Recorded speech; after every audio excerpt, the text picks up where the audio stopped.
Welcome to Solo Travel Adventures, my sisters.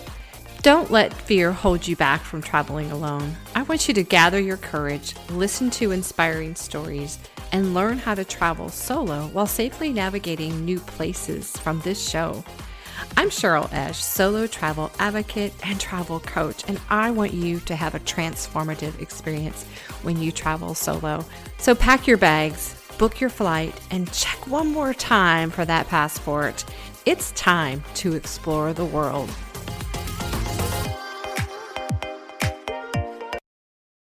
Hello, sister travelers. Well, do you consider yourself an introvert or an extrovert? Now, that's a tough question for me because growing up, I would definitely have categorized myself as an extrovert. I was a performer. I did stage productions, whether it's theater or dance and singing, and I was often considered the life of the party, right?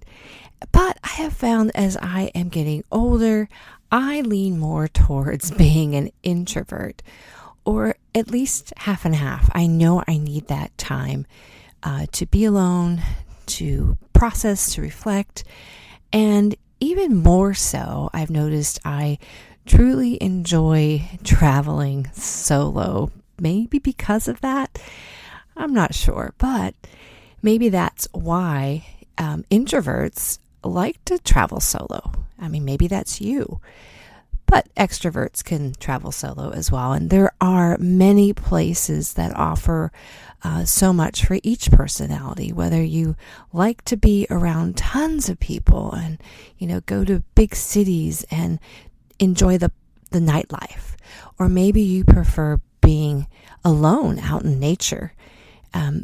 Today's episode, I'm going to highlight a few places that are highly recommended if you are an introvert, right?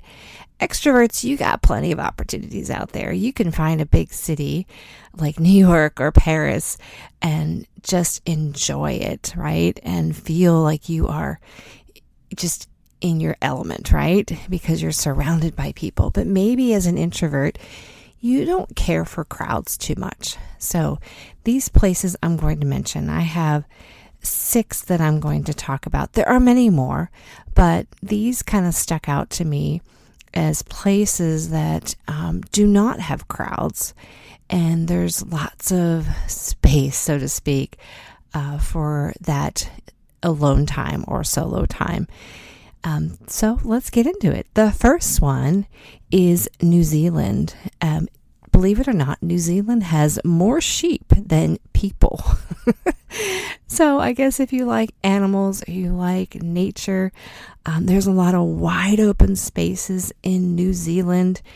And the southern part of the island is actually less populated. So you can explore that. And the Kiwis, they call them, the natives of New Zealand, are very friendly. So even if you find yourself, somewhere with people that live there, the natives, that they're going to be really friendly to you as a solo traveler.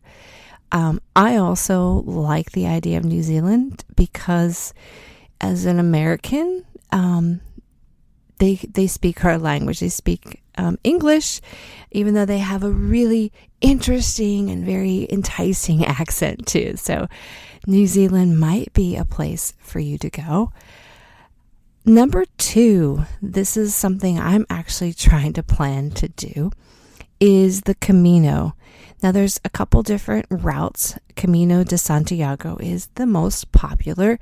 It starts in the French Alps. It works its way up the northern part of Spain, and you end up in Santiago. It's a 500-mile walk, and it takes approximately 35 days, is just an estimate, depending on how fast or slow you walk. There's also the Camino de Portuguese. There's 2 routes there, that one goes along the coast and one goes more on the inland part of Portugal. And that could also take, just depends on where you start. If you start in Lisbon, it's going to take longer. If you start in Porto, it's roughly, I think I estimated it might take you about 10, 12 days or so from Porto to Santiago along the Portugal coast. Now, what's so lovely about that, there's so many solo travelers doing that walk that you're going to run into other people, but it is known that the Portuguese routes are less traveled, so you're going to see less people. So if you want to see less people, maybe try that one. The Camino de Santiago in the summer, particularly this past summer, was super busy. And so if you're, again, not really into crowds, then you can choose to go kind of maybe on the off season, or just don't go in the summertime if you don't like crowds, or you don't want to be fighting and worrying about where you're going to spend your evenings. So that's a great way to, people use this as a pilgrimage to kind of reflect and to be alone. So it is also a great place for introverts. Number 3, Finland. Finland is, it's cold in the winter, and that's what they recommend, is if you go in the winter is when you're basically going to have, especially the capital, Helsinki, you'll basically have it to yourself in the winter time. It's a glorious winter wonderland up there. The Finns, those are the natives, are in general really reserved people, so they're not going to be, inquiring maybe about your travels. So they will likely leave you alone, but they're very friendly as well. So if you like the cold, you want to maybe experience a winter wonderland and go maybe during that December time frame, you will have the place to yourself.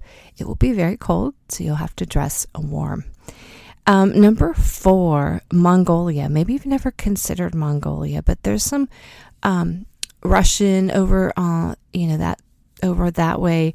There's countries that are starting to be recognized, and more people are going to them. But Mongolia is it is the most sparsely populated country on the earth, but it has glorious open skies, very barren landscape though.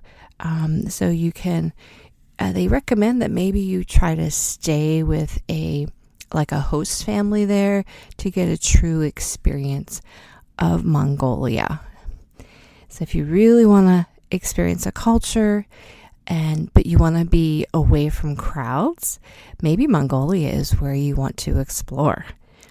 Number 5, Bhutan. It's a small, secluded, mountainous nation, and it's getting a little more popular. People, again, are starting to recognize it. The cities are not congested at all. Now, there's 2 very popular places that people go when they go to this country. The one is the Tiger's Nest Monastery, and I think it's a pretty steep hike to get up there. I would love to go to see some monasteries. Again, it's a great opportunity if you're more of that introvert, that more reflective kind of journey there. There's also the Punka Suspension Bridge. It has very few tourists, and it would be very amazing. It's 525 feet long suspension bridge. That would be an adventure. That'd be quite, it'd be a little daring, and hopefully if you're not afraid of heights, you might actually attempt that. Number 6, bringing us to the States, is Sedona in the U.S. Now, this actually, it depends on when you go, right? But Sedona is known for its beautiful red rock landscapes, right? In itself, it has a calming energy about it. There's lots of yoga retreats that happen in that area. So if that's something you want to go to, you can certainly find a retreat center there, whether it's yoga or maybe just a wellness retreat center. There's so many in the area. Or maybe you just like to enjoy nature and take some hikes in that area. Maybe spend the evening at a fire pit with a glass of wine. It's least busy December through February. It can be a little chilly at night there. You may even consider November or March if you don't like colder weather, because those are going to be a little more, the weather's going to be a little more enjoyable on those 2 months. But don't go in the summer because that's going to be really, really hot. Okay, so those are 6 places that I recommend, and that is recommended actually through another site called Discover, of places. They have a list of tons more, but I picked these because I thought these really made sense. Some of them are places I'd like to go. And even if you are not an introvert and you want to experience some of these places and see what it's like to not be in crowds, then go for it. But these are 6 places where you can obviously find less crowds and find some alone time for yourself. It's not a bad thing to travel solo. It's a great time for introspection. It's a great time to get to know and love yourself while you are on this journey, and to even understand who you are through the process and grow and just develop new skills while you are on this journey. So get out there, ladies, and do some solo travel. Hey, sister travelers, did this podcast inspire and encourage you, or move you to get out there and travel? Wonderful. There are 3 ways you can thank me. First one is leave a written review for the show on Apple Podcast. 2, share the show with your sister travelers, your friends, your family. And 3, subscribe to the show so you never miss an episode. And thank you again for listening to the show. Sisters, be fearless, take the leap, and get out there and have an adventure.